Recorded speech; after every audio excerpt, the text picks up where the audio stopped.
What up? I like this beat better. Happy Tuesday. Wednesday, not Tuesday. Happy Wednesday. August 5th, 2020. Man, there's so much work. There's just so much work between NBA and MLB.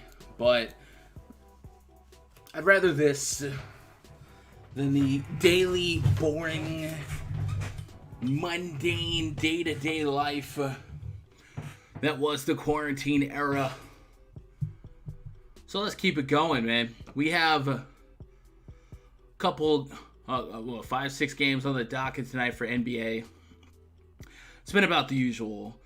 All-day slate. Looks like it locks around 1:30. So we're going to chop up the games. If you guys played yesterday, the slate was kind of highlighted by the Portland and Houston main event. A lot of sought-after plays there, a lot of Westbrook, a lot of Harden. But really the balanced approach outside of Luka was kind of the way to get paid. Bam Adebayo had a midday plus after Jimmy Butler was ruled out. But he still probably wasn't a bad, horrible play pre-flop. TJ Warren, yet again, getting it done here. 49 DKP. De'Aaron Fox continuing his really, really nice streak for fantasy. Devin Booker showed up and showed out in a potentially less than stellar matchup against the Clippers. Helped lead them to a 2-point win over the Clippers. Yusef Nurkic continuing his string of 50 bombs. And then if you paid up for Harden and guys like that, it didn't go as well. Even Kawhi and Paul George were just super average. So it was a fun day.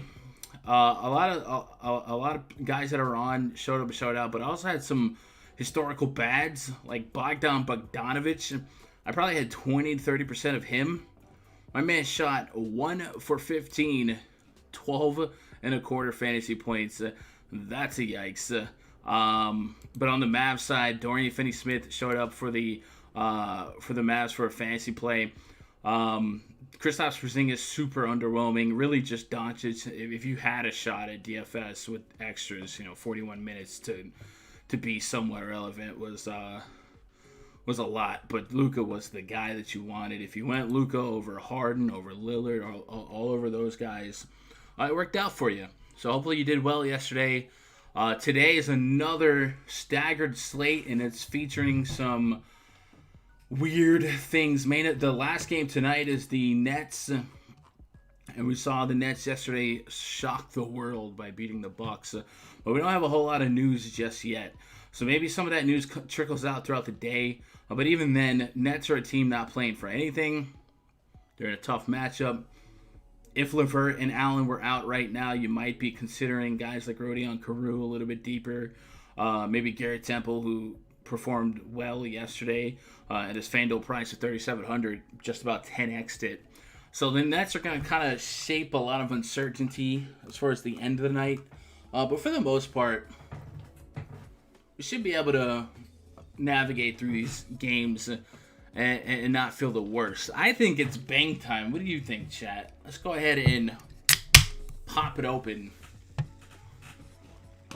And we're going to start breaking down these games. Let me double check one last time. Yeah, Raj never hit me back. Raj is the flakiest co-host in the history of co-hosts. But I'm glad to get these streams out of the way. If you guys are playing MLB DFS today, I've already done my MLB stream. You could watch it video on demand, I guess you could say, right here on the YouTube channel. So if you want to go back later and get some ideas on pitching, that video is already up. And like I said, today is a doubleheader for the Yankees, so I'm trying to get ahead of the curve on everything. That way I can kind of enjoy some Yankee baseball later this afternoon. So I'm going to try and be a step ahead on my player pool for the premium subscribers and lineups and stuff like that entered on my end. So we are going to get underway. Before we do that, I'll let you guys know that we'll be using the RunDFS.com NBA VIP spreadsheet throughout the duration of this broadcast. If you guys want to add this to your daily research repertoire, it does include this nice aesthetically pleasing index portal, kind of keying some of the matchups you might be looking at, displaying some of the team offensive defensive metrics. I do have personal projections that kind of match off for DraftKings and FanDuel and Yahoo, although is Yahoo loaded? There's Yahoo. So if you guys are playing on Yahoo, and Yahoo doesn't get a whole lot of love from YouTube content creators. So if you guys want to take advantage of some of those contests, projections are there for that. I'll be sweeping those projections probably every 30 minutes to 60 minutes up until about 2 hours before lock, and then I'll just keep sweeping that as we get closer and closer. So you guys can unlock this. I'll have my personal player pool for DraftKings FanDuel. You can compare yours to mine. Show me yours if you show me mine. Or I messed that up. I also have a spreadsheet for baseball, and probably the most important and lucrative part of having a premium subscription is the access to this, man, the RunDFS.com VIP Discord, where we just learned that Dwight Howard is listed as questionable. Maybe a couple extra minutes there for JaVale McGee. If you guys want to join 60-plus grinders, all bankroll levels, a lot of great screenshots in the last couple days, 10, 20K hits, 2K hits, couple $100 hits, all the different bankroll levels and grinders. I encourage you to, and I've said it before in the last couple days, NBA is certainly right now designed for the above casual player. Now, you don't have to be a full-time pro, but the above casual player that will go back and make some tweaks to your lineups utilizing late swap. Yesterday is a great example, and the day before, another great example. Malcolm Brogdon 2 days ago was 5% owned on FanDuel against the Wizards because when it locked, we didn't know if he was going to play. I was able to go back, late swap him in there to about 30%. That put me 25% above the field. He was a smash play against the Wizards. Yesterday, Jimmy Butler was kind of a late scratch, and you go back and you take him out. You could have global swapped him to like a CJ McCollum, something like that. And there's a lot of people that don't take advantage of stuff like that. Don't take advantage of the usage bumps elsewhere for those live lineups. And for the last couple of years on FanDuel, there just hasn't been late swaps. So there's probably still a population of players that just don't even know it's possible to late swap.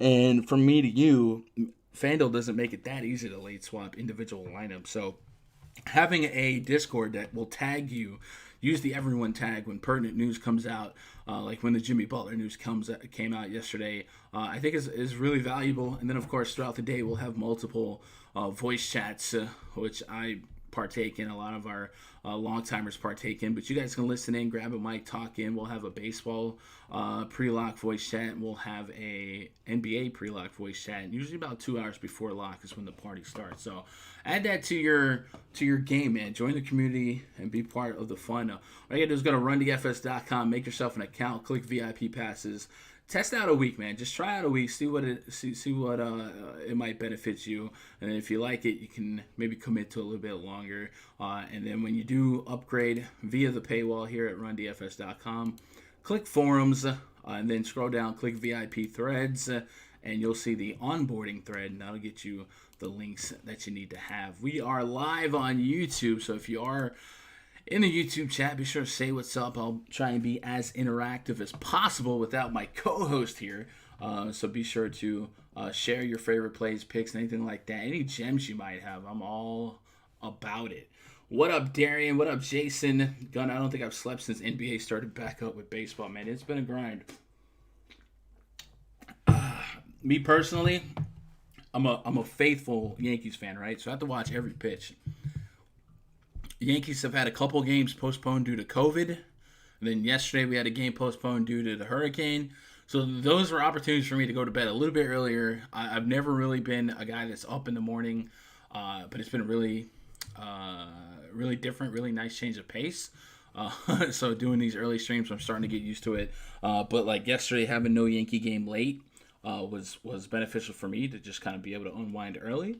And today, we get the Yankee game starting in the afternoon, so I'm trying to get more sleep tonight. What up, ACP? What up, EB? Phoenix 3-0 in the bubble. Bubble stats are real, right? TJ Warren in the bubble. we're gonna talk about those splits next year, right? Well, TJ Warren, when he's in the bubble, he averages 50 fantasy points a game.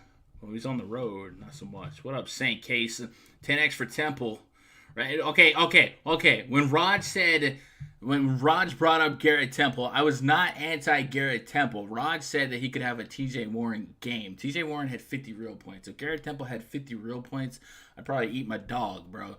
That's what I meant. I had Garrett Temple probably about 15 to 18% of my 150. So I didn't think he was crazy, but he didn't drop 50. Let's relax. Young C. Yo, what up, Young C? What up, ACP? Devin Booker with that game winner. Clark Chalk Day. Yeah, Brandon Clark, if you guys are living under a rock, yesterday Jaren Jackson Jr. went down for the year.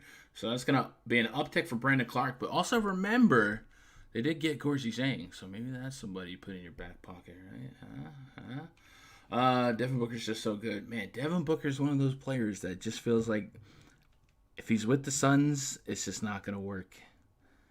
Like, the Suns have a lot. I guess you make the case that they got DeAndre Ayton, and they've been trying to put in some fillers.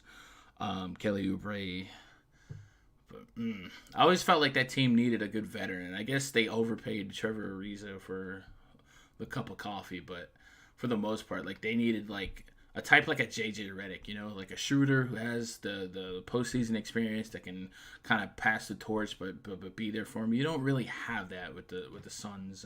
I don't know, but hopefully they'll get it. Their management has made some suspect decisions. Anyway, that's Rogers Burner. Yeah. Anyway, let's start chopping up this slate, man. Let's go to that index portal in the RunDFS.com VIP spreadsheet. Let's get cranked up with game numero uno. We got the Memphis Grizzlies at the Utah Jazz. Project starting 5 for the Grizzlies. Ja Morant, Dylan Brooks, Kyle. The Andersons got tickets to the game. How'd they get tickets? Brandon Clark, Jonas Valanciunas taking on Mike Conley. Donovan Mitchell, Jingle, Joe Ingles, Royce O'Neal, and Rudy Gobert. We got 221.5 total, 5.5 point spread in favor of the Utah Jazz. As we just talked about, Jaren Jackson Jr. down for the count, will not be back this season. So it's going to create a shakeup in the Memphis offense. So I guess what we should do is probably put Ja Morant on and I guess take off Jaren Jackson. We'll probably let it ride as such, But yeah. So I guess it's in alphabetical order from last name, right? There we go. Morant. Is it? Am I blind? About the control area. You know what? Let's just go off court. Let's take off Jaren Jackson. Let's try that again here. Jordan.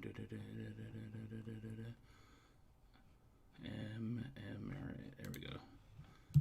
All right, let's put Ja Morant on, Jaren Jackson off, just as is. There's a couple other floaters around that might impact some usage ticks, but just as a general rule of thumb, let's look at this. And also, I guess let's move this from April to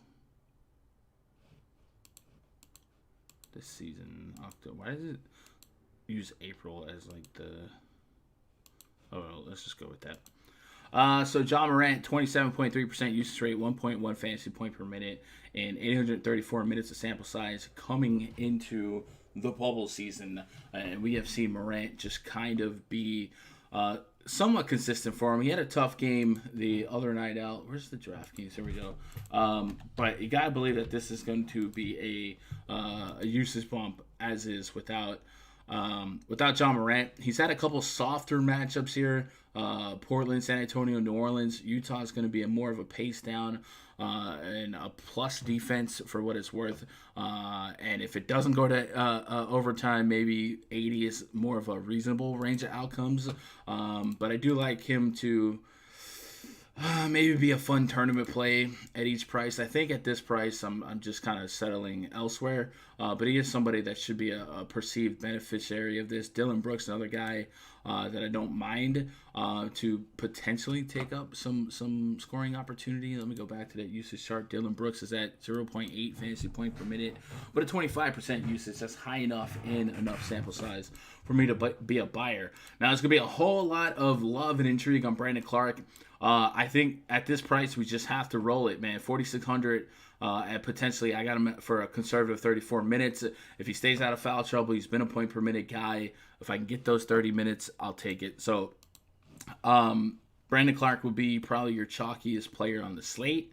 Makes total sense. And then Jonas Valanciunas is probably your most ballsy play on the slate because at center, you're going to have your Nikola Jokic and your Joel Embiid. But J-Val without Jaren Jackson could be a fun play as well. DKP by game log versus Jazz last 5 games. X, right? We don't need that X. 21 and 21 minutes, 53 and 32 minutes, 24 and 30, 38 and 25. So a lot of near point per minute, but we saw that 50 DKP point explosion. And it's certainly somebody that makes sense that has a point per minute potential with a new, maybe a new responsibility and a potential opportunity at deeper minutes. Also, the Memphis Grizzlies. I don't know if you guys have seen the Western Conference standings. The 8th seed is a slugfest right now. The Grizzlies right now are on the inside looking out. 32 and 36. They are barely above the Blazers and the Spurs. The Blazers are trying to pick up some steam here, get Nurkic back, and Grizzlies losing Jaren Jackson. The Grizzlies can't afford to lose. Like, they need to just win. They're on a 4-game losing streak. It's ugly. This is essentially a playoff game. And I think every game going forward should be treated as a playoff game for the Memphis Grizzlies. So I'm going to be looking at these guys to be balling as hard as they can. I mean, this is where you need your guys to be their best. So I'll play some J-Val. I'll have a little dab of Morant. I feel like that price does leave me uncomfortable in terms of the median range of outcomes. But Brandon Clark, you got to play that. And then off the bench, like I said, this is a team that did grab Gorgie Zhang. I don't know if he's in game shape or anything like that. Anthony Tolliver's in the mix. I don't think these are deep minute options no matter what. So I think they, as long as they can, as far as they can, they need to ride J-Val, they need to ride Brandon Clark. So I would be keying in on those guys. On the Jazz side, Rudy Gobert, 7,300 on DraftKings. Again, I think a lot of people have a predisposed want to play like Jokic and Embiid, and even AD is in a great spot. Vucevic could be in a sneaky bounce back spot. This mid-tier center spot, I don't see a lot of people landing on Gobert. And Memphis Grizzlies going to do what? They're going to push the pace and create a lot of shots and a lot of potential rebounds. Now, going against the Lakers, tough matchup. OKC, not a great matchup. New Orleans is a plus matchup. Maybe you expect more than 35 DKP out of them. But maybe against the Grizzlies, which is already going to be a little bit of an undersized team, we pick up more of these block peripherals here. So I think Rudy Gobert could be a really fun tournament play. He's averaging 45 DKP in 3 games against the Grizzlies this season, averaging 2.3 blocks per game as well. So for deep entry tournaments, man, and you're running 100, 150, don't forget Rudy Gobert exists. And then Donovan Mitchell, 7'3", 7'5". I think he's fine. Mike Conley, quote-unquote, revenge game. He's cheap enough with enough minutes projected that he could probably be a solid 5X average range of outcome. And then on FanDuel, I like Jordan Clarkson in a pace-up spot here against the Grizzlies. And even on DraftKings, I do feel like I need closer to 30 to be happy, but I know it's in his range of outcomes. So I will be dabbling with a couple of these guys here. Game stack's probably not something yeah, I don't want to say I probably don't get caught into a game stack because I can't really find 3 Jazz that I think coexist for ceiling. But I like individually the arguments for Gobert, for Donovan Mitchell, Joe Ingles and Conley probably priced at a point where they're 30 is their average range of outcomes, and how many times are we going to exceed that 30? So maybe I don't get too incredulous with them. Then of course, like I said, Brandon Clark's going to be a core play for the entire population, and J-Val makes a whole lot of sense. This Grizzlies team fighting for their playoff lives, right? What up, Pav? Clark and Wanamaker? You think, Wanamaker draw some ownership with Kemba? That makes sense. What's up with Grayson Allen recently? So Allen has been getting minutes for the Grizzlies here with Tyus Jones out, and I guess Justice Winslow has been out as well. Grayson Allen has been getting an opportunity. Do we follow that at 4.3? Probably not. But he is somebody that has been getting near 30 minutes a game right now. And if Memphis is forced to stretch out small, right? Like if Clark or J-Val gets into foul trouble and they got to stretch out a Kyle Anderson to the 4 or something like that, maybe that's another opportunity for Grayson Allen or a DeAnthony Melton to kind of slide into the mix. So a couple of gems here, a couple of plays we can run away with. Let's move on to the next game. San Antonio Spurs hosting the Denver Nuggets. Project starting 5 for the Nuggets: Monte Morris, Torrey Craig, Michael Porter Jr., Paul Millsap, and Nikola Jokic taking on Dejounte Murray, Derek White, Lonnie Walker, DeMar DeRozan, and Jakob Poeltl. Am I not Poeltl enough for the Poeltl Club? We got a 225.5 total, 3.5 point spread in favor of the Denver Nuggets. The San Antonio Spurs technically still in it, right? Fighting just a couple games back. We don't expect them to make a run here, but you never know. Nuggets are pretty safely sitting up top. This game's going to give us the age-old question. I believe Shakespeare once said it: to Michael Porter Jr. or not to Michael Porter Jr. 5,500 on FanDuel. I think he got hit with the 6K on DraftKings. If you faded him on that last slate, you did not win a tournament. 12 rebounds, 37 real points. We've seen some explosion opportunities from him earlier this season. He played 44 minutes in that OKC game, did go to extras. This is a fun a fun debate. I think you have to keep riding the trend here, kind of like a TJ Warren. I feel like he's underpriced for what his opportunity should be without Will Barton, without Gary Harris. Maybe Jamal Murray is your fence line seesaw tiebreaker, and Jamal Murray is currently listed as questionable with left hamstring tightness, and we know hamstring injuries are probably something not to play with. So I think that's all going for him. You don't expect Torrey Craig and Monte Morris to kind of pick up the slack scoring wise. Michael Porter Jr., a guy that you kind of bank on to be that person. So I'm okay with going back to the well. I think the matchup stays soft. If we go to that team DVP chart in the RunDFS.com VIP spreadsheet, San Antonio is allowing the most points per game right now to opposing small forwards. And that's kind of where we have him lined up right now. So, give me Michael Porter Jr. And I'm curious to see where the ownership projections on him land, because we have seen this where he just falls flat and things don't happen the way you want. So if he's pushing 40% ownership tonight, yikes, man, that makes me uncomfortable. But the matchup is prime, the situation is prime, the game script and the opportunity is prime. So I'll have some of that. And then Nikola Jokic, 9,700 here, almost 10K. We're looking for a floor of 50 and hoping to push 60 plus. He got 60 plus in that OT game against the Thunder. 21 shot attempts there, triple double. Certainly has that potential here against this Spurs team. And like I said, I think a lot of people will seek after him in this one. The Nuggets still trying to get a little bit of chemistry going, even though they're without three of their highest minutes players. Monte Morris, I think on FanDuel, you might give him a chip in a chair if you were multi-entering to 100, 150 lineups. He ended up with 30 DKP last game, 38 minutes. Again, extra innings there.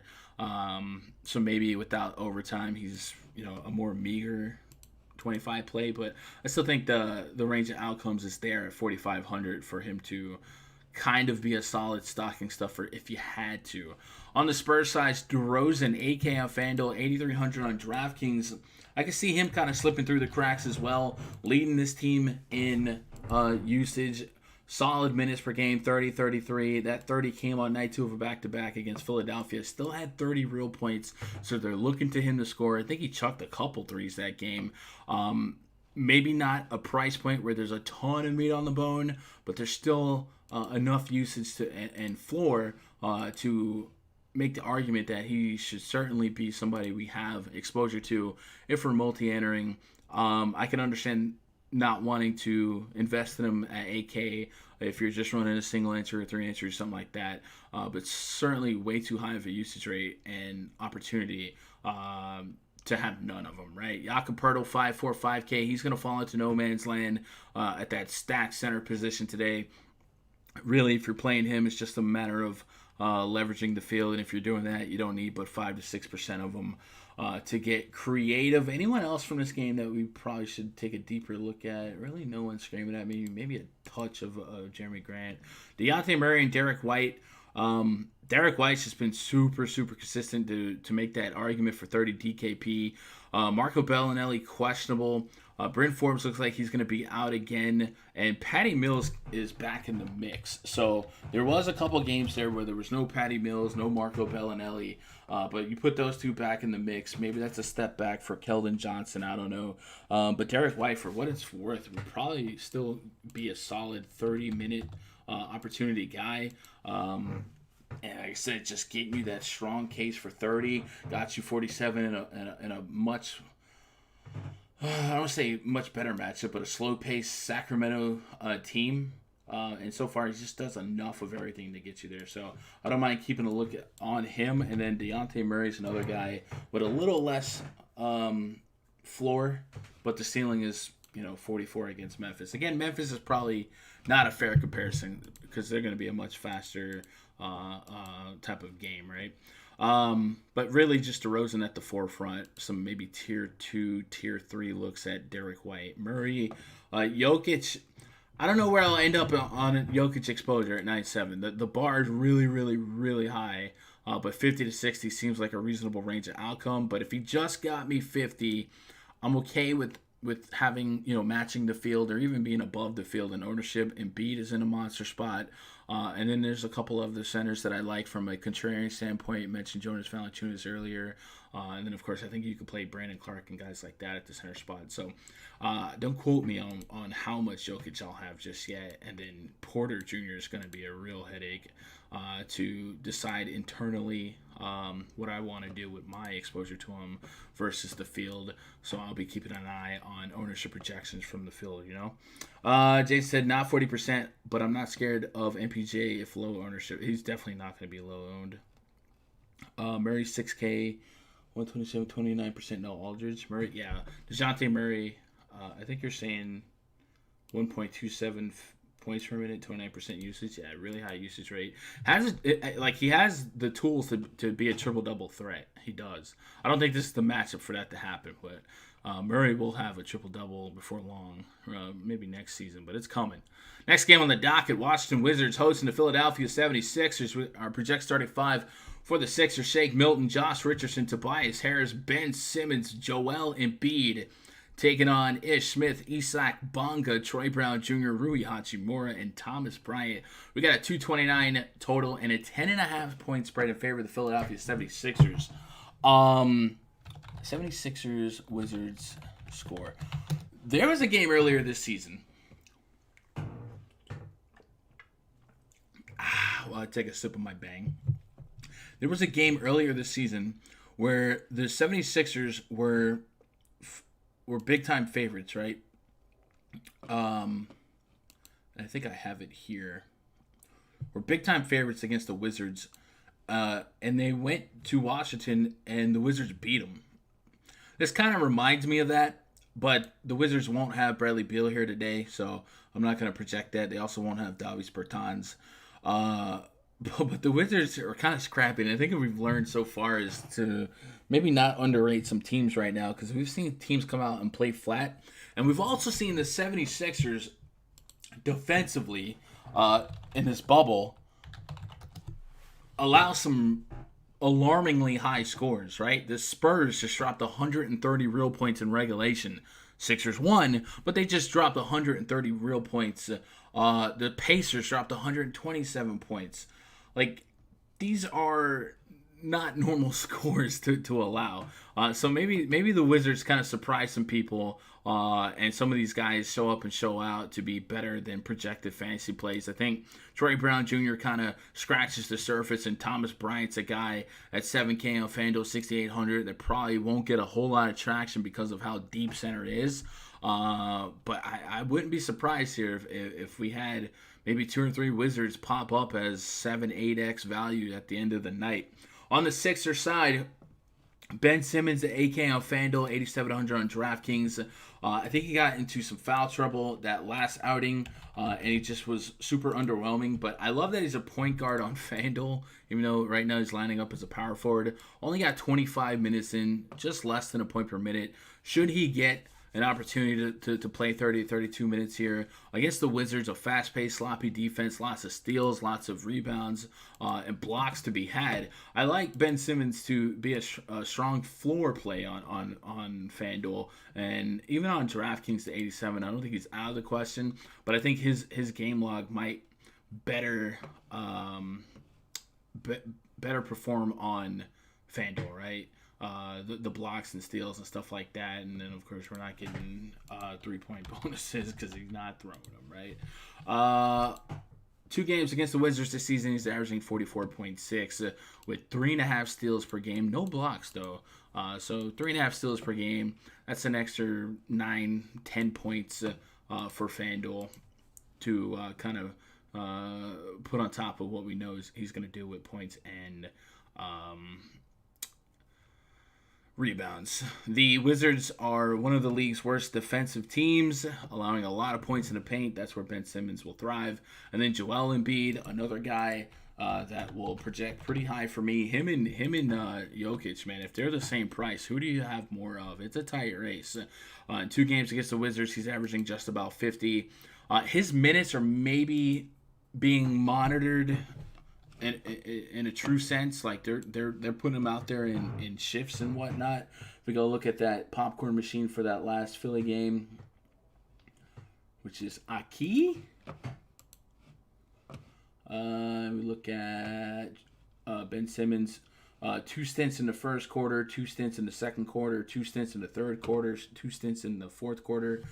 So he's super staggered out. He's still getting that 30-minute threshold, and maybe that's a good thing. But maybe you're not pushing 34, 35 minutes, and if this game is lopsided in the third, maybe you just get 27, 28 minutes out of Joel Embiid. So I think the spread and the importance of games, right? The Spurs are playing for more than the Wizards, even though we don't expect the Spurs to make a push. Maybe that seesaw is more to Jokic, but again, for me, that makes a strong case for those J-Vals of the world to be in play. Could Josh Richardson, Tobias Harris, Shake Milton come through in a soft matchup against the Wizards? Absolutely. I don't mind some scattered ownership on them. Al Horford, 5,400. This kind of reminds me of the Aaron Gordon play yesterday on FanDuel, where power forward generally seems a little bit shallow. I typed in Gordon. I'm a dopey. But at 5,400, if he's going to get an opportunity at near 30 minutes in this type of matchup, could he come through? He had 26.7 against San Antonio.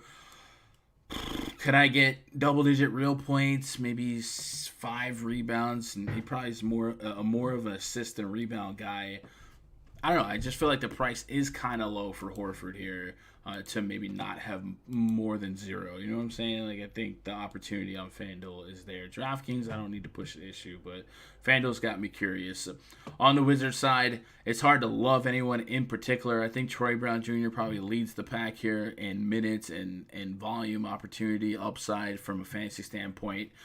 Ish Smith versus Shabazz Napier. Interesting 1v1. It seems like whichever one's coming off the bench seems to do better. Ish Smith has been closing out over Napier and then eventually just straight up started over Napier that last game, and then it was a little bit of more of a down game here for Ish. So I don't know if that's a direct correlation to the bench guy having more production. Last game he only had 1 foul, 22 minutes, and guys like Jerome Robinson and Shabazz Napier were getting more run here. Thomas Bryant has been the guy for fantasy. Tough matchup here, but does that push people away from what Thomas Bryant has been doing? And like I said, let's not forget the Sixers are allowing 120 plus points per game right now in this bubble, and Bryant's coming off a 20 real point, 30 real point, 40, 59 fantasy point game. Maybe the blocks and stuff aren't going to be as prevalent, and the matchups are certainly much more on paper inviting against the Pacers, against the Nets. But does he get forgotten about at 6,800, right? If he got you like a low-end 36 DKP, you're not happy, but you're not dead, and you know that the potential for 40-plus is there. So maybe he's another guy to throw in that tournament mix of centers, right? If people are starting at the high-end center, maybe rebuild your line backwards to the field, be contrarian, and maybe go at the high-end guard tonight. I think that would be a fun way to game theory some lineups tonight, right? What up, Mike Lowry? Yo, what's this play button? How do you have a play button there? That's awesome. I don't know how you did it. Young C, don't doubt the power of the bubble. Nets G League beat the Bucks. So I expected the Bucks to rest. I didn't expect them to pull the old okie doke. I also had a theory. Giannis Antetokounmpo almost got into a fight. He had a pull apart in the first half. I was wondering, do the starters get pulled if that fight doesn't happen? You know what I'm saying? If you're a coach and you're management of that team and your star player on your number 1 seeded team is in a pull apart with a literal no-name G Leaguer that we might not ever hear from again, is the risk reward even there? So you just pull it, you pull the plug on it, and you let your backups play their backups. So I was wondering if that fight played a part in the Bucks not playing this second half. I don't know. It was probably a plan to just play him first half anyway. But anyway, let's move on to the next game. Lakers hosting of the Thunder, quote unquote. Project starting five for the Thunder: Chris Paul, SGA, Luke Grant, Dort, Danilo, Gallinari, and Stone Cold Steven Adams. It's gonna get you one board. What? Taking on LeBron James, Kentavious Caldwell Pope, Danny Green, Anthony Davis, Javal McGee. We got a 219 total and a 6-point spread in favor of the Lakers. So when I went live, we got news that Dwight Howard was questionable, right? Is it questionable or doubtful? He was NBA. He was questionable. So being downgraded to questionable midday usually means you're closer to an out than in. Could that mean 15 projected minutes for McGee turns into 20, 22, 24, something like that, right? AD can still stretch out, play the 5. But could a couple extra minutes of Javal McGee equate into a fun value play? I think it could. If you look at his game log, Jesus, one DKP against the Jazz. Toronto's a tough team, tough matchup. But then 18 against the Clippers in 11 minutes of work. I'm curious to see how he's done this season without Dwight. Javal McGee, DKP by game log without Dwight Howard. Let's go last 5 games. I know there's been a couple.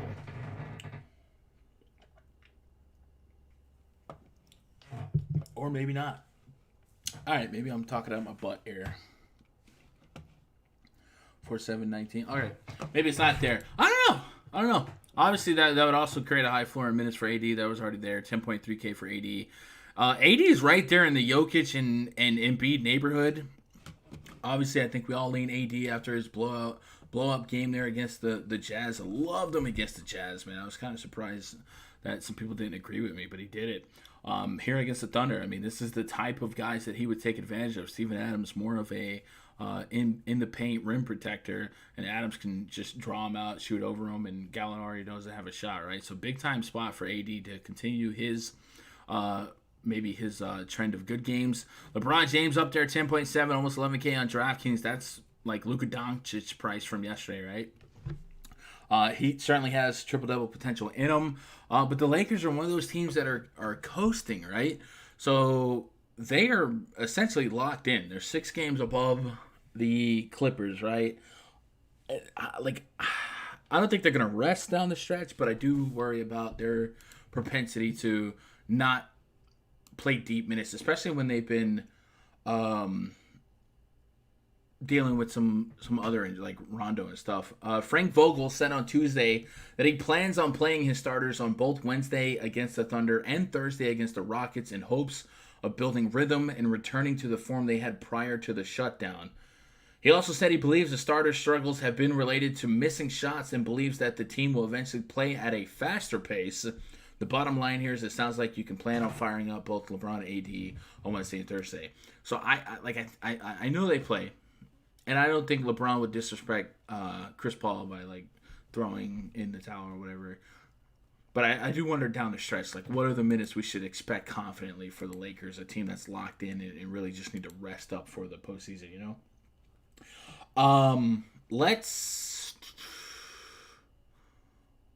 Let's talk about the Thunder side here. Dennis Schroeder's out for the Thunder, which is a guy that fills about 30 minutes of production off the bench in that guard spot.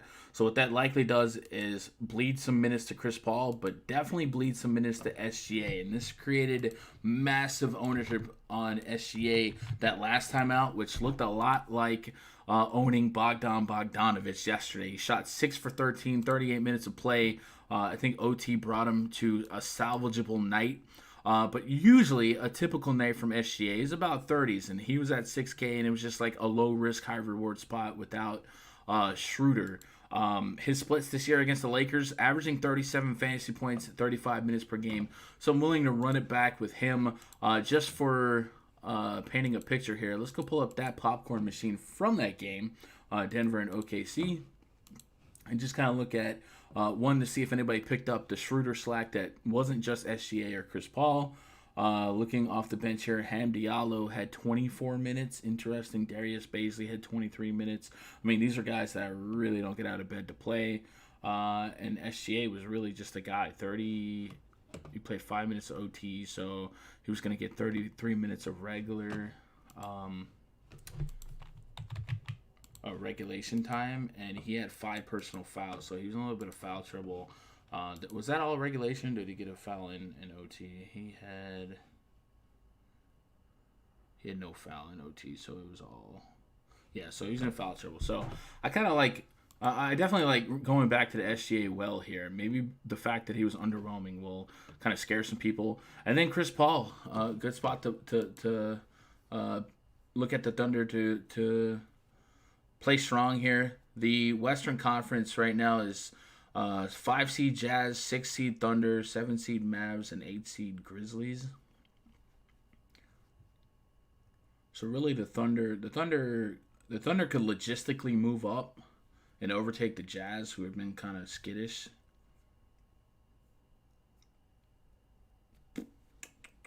Would that put them against the Rockets in the playoffs? So I don't know.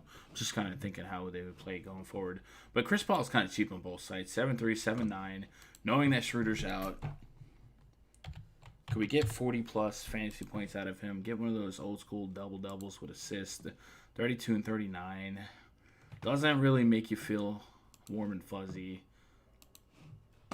And it's not the best of matchups, but this is a funnel matchup, right? The Lakers are so elite at guarding points in the paint and shutting down opposing bigs that it's really on the wings and guards. And you look at this lineup, like maybe Gallo can get through for an average game, but it's going to have to be SGA and Chris Paul, all things considered. Maybe Ham Diallo isn't the most insane 3,100 punt if we put him at 20, 24 minutes without Schroeder, but it's not something I would go crazy about in short entry, right? Miss you doing your intro for Ryan Anderson when he's on the slate. Hey man, I've given that intro to Kyle Anderson, so if you really miss it, you can go back to the Memphis Grizzlies game, and the Anderson's got tickets to the game, bro. Kuzma 4,300 on DraftKings. He's got a puncher's chance to get you there. I don't really dabble with anyone else on the Lakers. It's just LeBron, AD, little Kuzma. I'd be curious with Javal McGee if it didn't sacrifice a center spot. And then on the Thunder side, I can't get. That's a cheap price on Adams, but man, I don't think I can get behind that considering the matchup. So it would just be SGA and CB3 for me on the forefront. Let's move on to the next game. Magic hosting the Raptors. Project starting 5 for the Raptors. Kyle Lowry, Fred VanVleet, OG Anunoby, Pascal Siakam, Marc Gasol taking on DJ Augustine, Evan Fournier, James Ennis III, Aaron Gordon, and Nikola Vucevic. Man, how many people did Vucevic let down yesterday? That was not what you want. Could this be a bounce back spot? Well, it's also a tough matchup here against the Raptors. But yesterday against a Pacers team dropped 42.5, so he kind of got you like there. But man, we were expecting bigger and better things in 33 minutes. Solid floor here in 2 games against the Raptors, though, averaging 21 DKP in 17 minutes. Magic did kind of come out flat yesterday. They took an 11-point L. It is a back-to-back for them against a tough defense in the Raptors. Raptors are 7-point favorites right now. If we go to that team DVP chart in the RunDFS.com VIP spreadsheet, Raptors allowing the fewest fantasy points per game on this slate. Actually, is it on this slate? Where's the third fewest? I was gonna say I knew the Lakers were up there. On this slate to opposing bigs. So it's a tough spot for Vucevic to get off, especially on a back-to-back. The biggest hole for the Raptors defensively in terms of fantasy funnel points has been to the opposing small forward spot. Is this a sneaky spot for like Evan Fournier to sneak out there on the wing and get some shots up? He's 5'3", 5'2" on DraftKings. You know, not a warm and fuzzy click, but we have seen him be able to deliver 30+. He did 35 there against Brooklyn. In a couple of games against Toronto this season, he's averaging near 32 fantasy points per game in 30 minutes, so a point per minute there. So he does have a solid history. It does kind of stay in line with the metrics in the DVP. So maybe he's the guy in the forefront I'd consider. MCW was downgraded to doubtful earlier today. Terrence Ross revenge game. Maybe Terrence Ross, if you project this game to get lopsided, maybe Ross takes advantage of that wing stat. But it's hard to love individually some of these Magic guys. On the Raptor side, Lowry is Man, I tell you what, the DraftKings has a lot of tight prices today. There's really no one that feels like they're super egregious outside of maybe Brandon Clark, but that's not really their fault, right?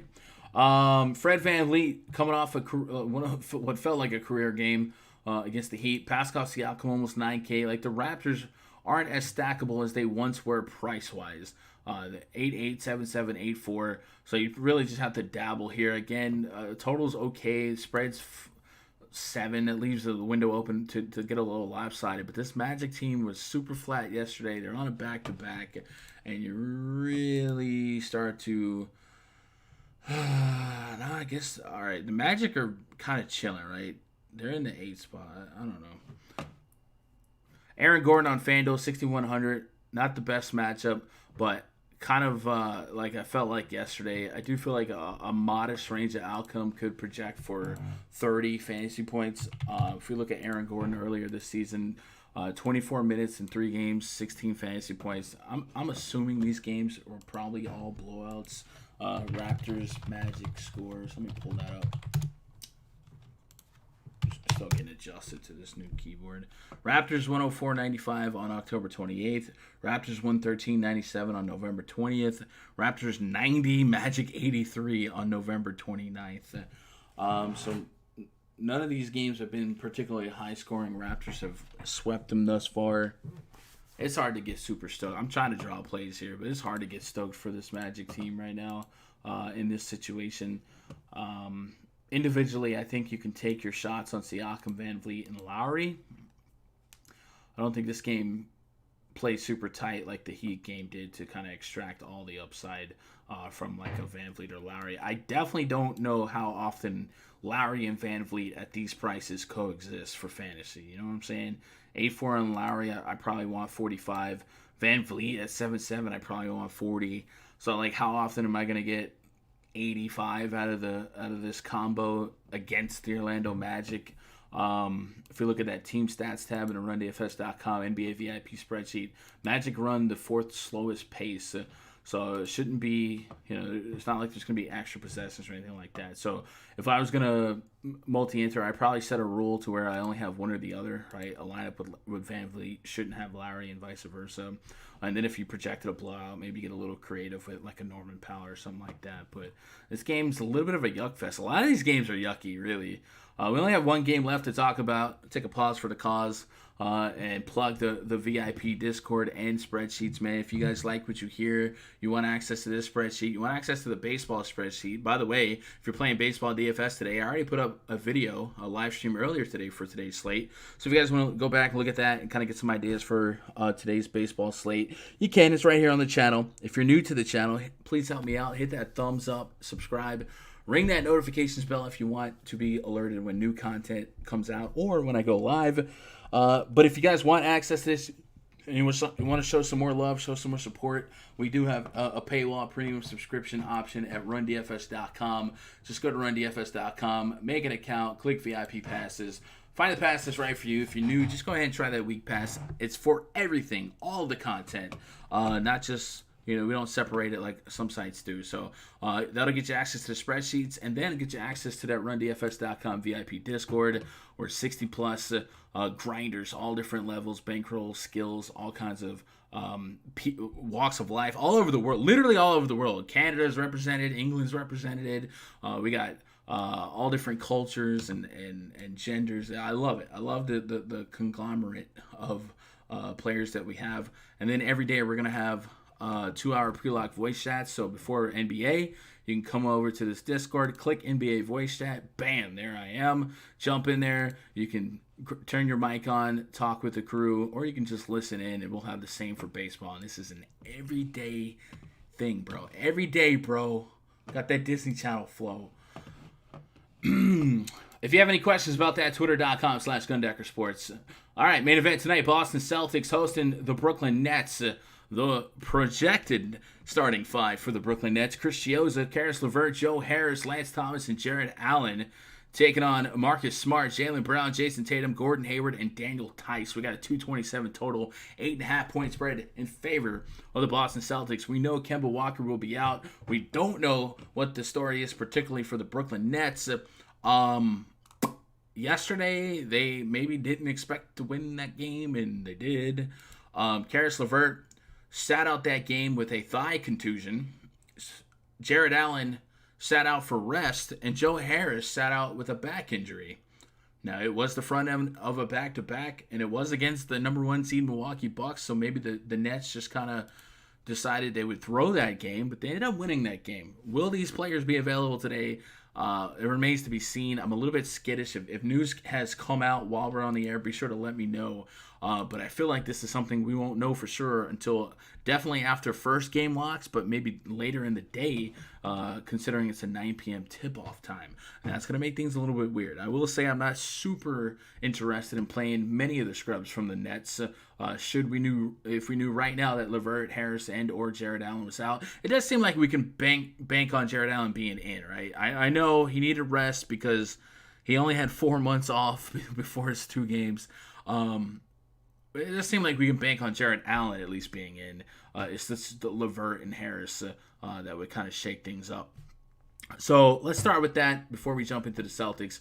Jared Allen's 5,400 on DraftKings. Opportunity cost probably still too low considering what we've seen his ceiling to be. Now, we've said that the last 2 games, and one of the games it got there, right? 48, almost 50, and a super plus matchup against the Wizards. 38 minutes that game. Just 10 shot attempts. You'd love to see more, and you know almost all of his shot attempts are going to be dunks, and he shot 10 free throws. I don't know if you can bank on double-digit free throws more often than not. So with that said, I still think he's a high block player, high upside player, and he's more talented than $5,400. And it's a deep position on DraftKings, and it's probably, a lot of people are going to start their lineups with the Jokic, with the Embiid.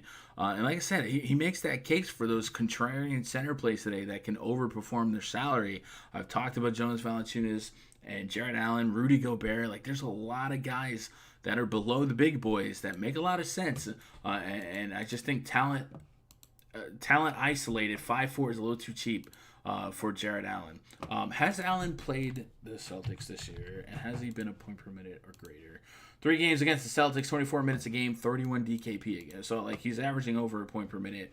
So certainly, another strong case to be made for Allen. The thing is, when you give up that center spot, one of the big boys, you're giving up those raw points. So you're really hoping his 8 or 9x would be the difference, because especially on FanDuel, you can have a center that drops 9x, right? 3x, 3K like Olynyk yesterday. But if there's a center out there that's going to drop 50, 60, eventually those raw points are going to kind of neutralize some of those over performances and some of those stacked positions, right? So Allen in and of himself is a play. And Karis LeVert, 7-4 on FanDuel, 7-8 on DraftKings. The pricing's tight there. Kind of not far from a DeRozan or something like that. Maybe on DraftKings, you script your lineups with DeRozan. We talked about DeRozan being 8K or 8,300. I think he's 8K on FanDuel, right? Maybe you use a guy like DeRozan, and then if you know LeVert's in and you want to play LeVert, you global swap to a LeVert. But from where we're sitting here, that's a price point where the median range of outcome on a good day is probably 40 in this matchup, right? Celtics side, Kemba Walker's out. That's going to be an uptick in minutes, likely for Marcus Smart. I got him down for 35 minutes, likely draws a start. 5,800 on FanDuel. He's going to be in that shooting guard spot. It's going to be probably one of the highest owned players on the slate. Him and Brandon Clark will probably be a positive core on both sides. And Brooklyn Nets is a super plus matchup. And then let's talk about Jason Tatum. Jason Tatum could literally be the highest scoring player on today's slate. And I mean that. This is an incredible matchup.